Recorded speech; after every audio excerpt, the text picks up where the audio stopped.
दोस्तों नमस्कार। दोस्तों आज हम इस वीडियो में पहली बार आज बात करने वाले हैं मौजूदा सरकार के बारे में कि जो प्रेजेंट टाइम में जो सरकार है वो अच्छी है या ख़राब है, अच्छा काम कर रही है या ख़राब काम कर रही है। इस वीडियो में आज हम अपना पर्सनल एक्सपीरियंस जो हमें लगता है हम अपने विचार आज आपसे शेयर करने वाले हैं इस वीडियो के माध्यम से। मेरा उद्देश्य किसी की बुराई करना नहीं है।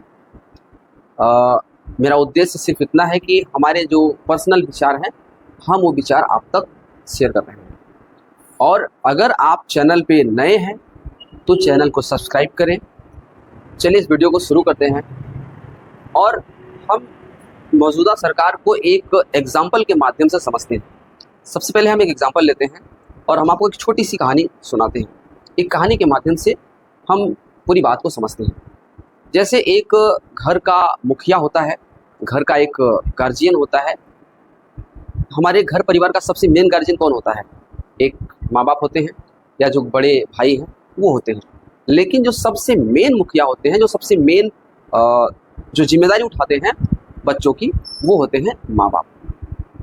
और माँ बाप का जो हमारे माता पिता होते हैं वो सबसे पहला काम करते हैं, ऐसे जो भी कमाते हैं, कितने भी गरीब होते हैं माँ बाप, गरीब हैं अमीर हैं, बट जो भी पैसे कमाते हैं उनकी जो सबसे पहली प्राथमिकता होती है, उनकी जो सबसे पहली प्रायोरिटी होती है कि हम अपने बच्चों को सबसे पहला काम करेंगे कि अपने बच्चों को रोटी की व्यवस्था करते हैं, कपड़े का व्यवस्था करते हैं और मकान का व्यवस्था करते हैं कि कम से कम अपने बच्चों का वो इतना कमाए कि वो पेट भर ले और उसके बाद उनको कपड़े पहना सके और उनको रहने के लिए उनके पास एक घर हो जिसमें वो रह सके। और जो सबसे ज़्यादा जिस चीज़ पे वो फोकस करते हैं इन तीनों चीज़ों के बाद, वो है एजुकेशन पे, वो है पढ़ाई पे। हर माँ बाप सोचते हैं कि हम अपने बच्चों को अच्छी एजुकेशन दें, अपनी औकात के हिसाब से उसको पढ़ाते हैं कि मेरा बच्चा अगर पढ़ लेगा तो लाइफ में अपने आप को आगे वो बढ़ जाएगा। और जो माँ बाप और अच्छा पैसा कमाते हैं तो पढ़ाई के साथ साथ वो सोचते हैं कि हम अपने बच्चे को हम रोज़गार भी दे दें, हम उसको नौकरी या फिर उनको कोई बिजनेस, उनका आगे कैसे जीवन चलेगा, उनको एक अर्निंग का जरिया, उनको रोज़गार वो देने का प्रयास वो करते हैं ताकि अच्छे से इसका जीवन आगे वो चल सके। तो ये दो चीज़ पे बहुत फोकस करते हैं। अब आज आते हैं, इसको हम देखते हैं अपनी सरकार के ऊपर।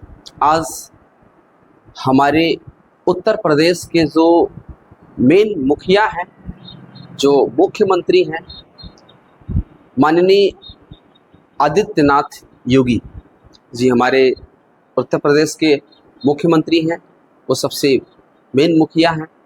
और हमारे पूरे देश, भारत देश के जो प्रेजेंट टाइम के प्रधानमंत्री हैं वो माननीय नरेंद्र मोदी जी हैं। और ये दोनों मेन मुखिया हैं। हर प्रदेश का एक मुख्यमंत्री है और मान लो हमारे पूरे भारत के प्रधानमंत्री जी हैं। इनको हम एक बहुत ही मेन मुखिया मानते हैं। और इनका जो काम है, जो हमें समझ में आता है करना चाहिए, वो ये है कि एजुकेशन पे ध्यान देना चाहिए, बच्चों को एजुकेट करना चाहिए, बच्चों को शिक्षित करना चाहिए। लेकिन जो हमें ऐसा लगता है, हमें ऐसा महसूस होता है, हम पिछले 10 साल से 2014 से ये सरकार देख रहे हैं, 14 से 24 आज 12 साल हो गया है। तो जितना ज़्यादा फोकस रहता है किसी धर्म को लेके, उतना ज़्यादा फोकस, उतनी ताकत एजुकेशन को ठीक करने पे नहीं रहता, बल्कि बहुत सारी स्कूलें बंद कर दी जाती हैं कि पता लगा कि इतनी सरकारी स्कूलें अब बंद हो रही हैं और बंद हो गई। तो एजुकेशन पे ध्यान नहीं देते। जो हमें ऐसा लगता है कि अगर सरकारी स्कूल अगर अच्छी होगी तो वहाँ पर बच्चे जाएंगे, पढ़ेंगे और लोग पढ़ेंगे तो अपने आप वो अपना विकास वो कर लेंगे। तो एजुकेशन का जो सिस्टम है वो बहुत ख़राब है और आप भी जानते हैं कितना ख़राब है। दूसरी चीज़ वो है रोज़गार, कि रोज़गार भी आज बच्चे पढ़ाई करते हैं कि हम पढ़ लिख लेंगे तो मुझे रोज़गार मिल जाएगा, मुझे नौकरी मिलेगी, हम अपना डॉक्टर बनेंगे, इंजीनियर बनेंगे। बट वहाँ पे भी उनके साथ फ्रॉड होता है और उनको उनकी मेहनत का सही जगह उनकी मेहनत का उनको सही फल नहीं मिल पाता है। पता लगा पेपर लीक हो गया और बहुत सारी चीज़ें, अभी आपको पता है कि कितनी सारी चीज़ें हो रही है। अभी दिल्ली में प्रोटेस्ट हुआ, जो नीट का पेपर लीक हुआ था। अभी प्रेजेंट टाइम में झारखंड में बच्चे प्रोटेस्ट कर रहे हैं पेपर लीक को ही लेके। तो ये चीज़ें चल रही हैं। तो ये चीज़ें मुझे लगता है कि दो मुख्य चीज़ें हैं जो सरकार को ध्यान देना चाहिए, जो नहीं उतना दे रही है जितना उसको देना चाहिए, वो है एजुकेशन और रोज़गार पे। एक और सबसे मेन बात और है जो आपसे हम शेयर करना चाहते हैं, वो बात ये है कि जैसे क्यों एक व्यक्ति नहीं चाहता है कि मेरा जो मुझसे जो छोटे हैं वो पढ़े। जैसे एक परिवार में एक बड़ा भाई है या पिता है, वो अपने बच्चों को कब नहीं पढ़ाते हैं। अगर पढ़े लिखे माँ बाप हैं, पढ़ा लिखा भाई है, तो माँ बाप हमेशा चाहेंगे कि बच्चे हमारे पढ़ें। और अनपढ़ हैं तो भी पढ़ाते हैं। लेकिन एक चीज़ इसको हम समझते हैं कि अगर बाप गलत कर रहा है या भाई गलत कर रहा है, बड़ा भाई, तो अगर छोटे जो बच्चे हैं जब वो पढ़ लेंगे और जब वो बड़े हो जाएंगे तब उनको पता चलेगा कि मेरे पिताजी गलत कर रहे हैं या सही कर रहे हैं, या मेरा जो बड़ा भाई है वो गलत है कि सही है।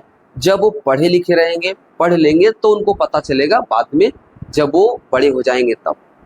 और नहीं पढ़े रहेंगे तो उनको समझ में नहीं आएगा, माँ बाप की गलती नहीं दिखाई देगी और उस पर वो कोई भी सवाल नहीं उठा सकते हैं।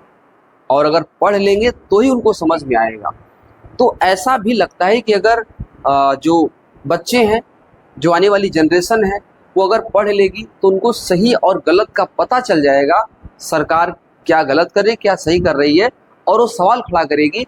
और अगर नहीं पढ़ी लिखी रहेगी तो उनको हम आसानी से किसी भी तरफ मोल्ड कर सकते हैं, आसानी से हम उनको अपनी बातों में फंसा सकते हैं और आसानी से हम उनका यूज कर सकते हैं। तो यह एक मेन कारण होता है कि पढ़े ना, क्योंकि पढ़ लेंगे तो फिर वो सवाल खड़ा करेंगे, उनको सही और गलत का पता चल जाएगा। और नहीं पढ़ेंगे तो उनको सही और गलत का पता नहीं चल पाएगा और हम जैसे चाहेंगे वैसे उस व्यक्ति का इस्तेमाल करते रहेंगे। यह भी एक बड़ा कारण होता है। और तो ये दो चीज़ें हैं जो हमें समझ में आती है, जो हमने आपसे शेयर करी। और आपको क्या लगता है, जो बातें हमने आपसे शेयर करी, जो बातें हमने बताई, कितनी बातें सही हैं, नहीं सही हैं, आप कमेंट बॉक्स में ज़रूर बताएं। और अगर यह वीडियो अच्छा लगा हो तो इस वीडियो को आप ज़्यादा से ज़्यादा लोगों तक शेयर करें और चैनल को सब्सक्राइब करें, ताकि कोई भी वीडियो बनाए तो उसका नोटिफिकेशन तुरंत आपको मिल सके। तो इस वीडियो को यहाँ पे ख़त्म करते हैं, मिलते हैं ऐसे ही किसी शानदार वीडियो में। तब तक के लिए जय हिंद, नमस्कार।